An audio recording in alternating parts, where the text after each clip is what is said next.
Hello guys, Somnath કિચનમાં આપ સૌનું હાર્દિક સ્વાગત છે. તો આજે આપણે બનાવવાના છે બચેલા ભાત છે. તો રેગ્યુલર તો હું ભાત બચે તો એને હું વઘારી નાખું, પણ આજે મને એમ થયું કંઈક નવો ટેસ્ટી નાસ્તો કરીએ તો કંઈક ભાવે ચટપટો તીખો.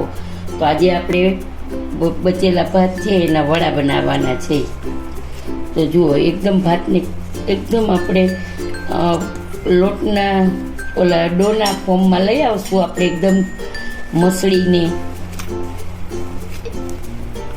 હવે 2 ચમચી તેલ નાખી દીધું છે મૂળ માટે, અને સ્વાદ અનુસાર આપણે નિમક નાખશું.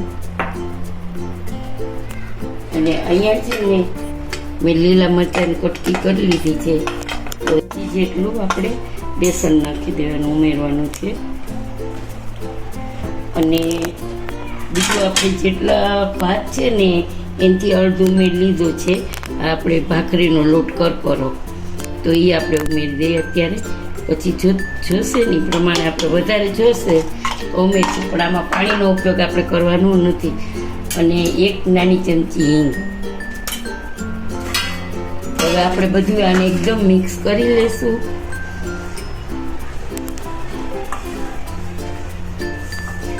અને એકદમ લોટ બાંધી લેવાનો છે આપણે. અને અહીંયા મેં તેલ મૂકી દીધું છે, તો આપણે ગેસ ચાલુ કરી દઈએ તો આપણું તેલ થઈ જાય.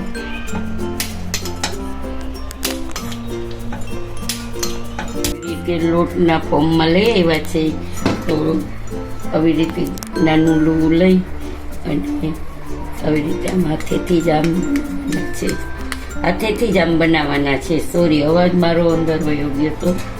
હવે પછી છે ને આપણે અહીંયા એને તેલથી થોડુંક ગાર્નિશ કરશું. આપણે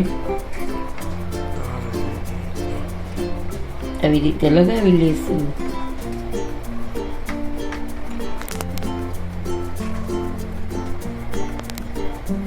આપણું તેલ આવી ગયું છે ઓલમોસ્ટ. આપણે એમાં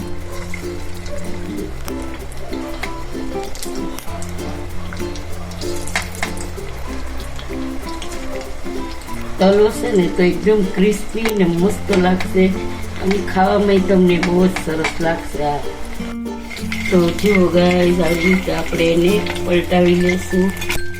અને ગેસની ફ્લેમ તો ફાસ્ટ છે. હવે આપણે એને એકદમ ક્રિસ્પી થવા દેવાના છે. તો જો ગાઈસ, આપણા વડા એકદમ તૈયાર છે, ક્રિસ્પી છે. તમે જોઈ શકો છો, અંદરથી એકદમ સોફ્ટ છે ને ઉપરથી ક્રિસ્પી છે. હવે આપણે એવી રીતે બધા વડાને તળી લેશું, અને પછી ચટણી કે સોસ સાથે તમે સર્વ કરી શકો છો. ચા સાથે ખાવા હોય તો ચા સાથે એકદમ સરસ ટેસ્ટી નાસ્તો છે આપણો. ચલો ગાઈસ, આપણે જુઓ બચેલા ભાતના આપણે વડા બનાવ્યા છે, તો તમે જોઈ શકો છો બહુ સરસ થયા છે, ક્રિસ્પી છે. અને ઘરનો બનાવેલો આપણે ટમેટો કેચપ છે, અને આ ગ્રીન ચટણી છે. અત્યારે કેરીની સિઝન છે એટલે મેં કેરીની છાલવાળી ચટણી બનાવી છે. તો જો સરસ કલર આવ્યો છે. તો જોઈ શકો છો. આજનો વિડીયો તમને કેવો લાગ્યો તે જરૂરથી જણાવજો. સબસ્ક્રાઈબ કરજો, લાઈક કરજો અને શેર કરજો. અને કમેન્ટમાં જરૂરથી તમે બતાવજો કે આ નાસ્તાનું નામ આપણે શું આપીએ. મેં તો બચેલા ભાતના વડા કહું છું, પણ તમે આનું કંઈક નામ સજેસ્ટ કરીને મને જણાવજો. જય શ્રી કૃષ્ણ.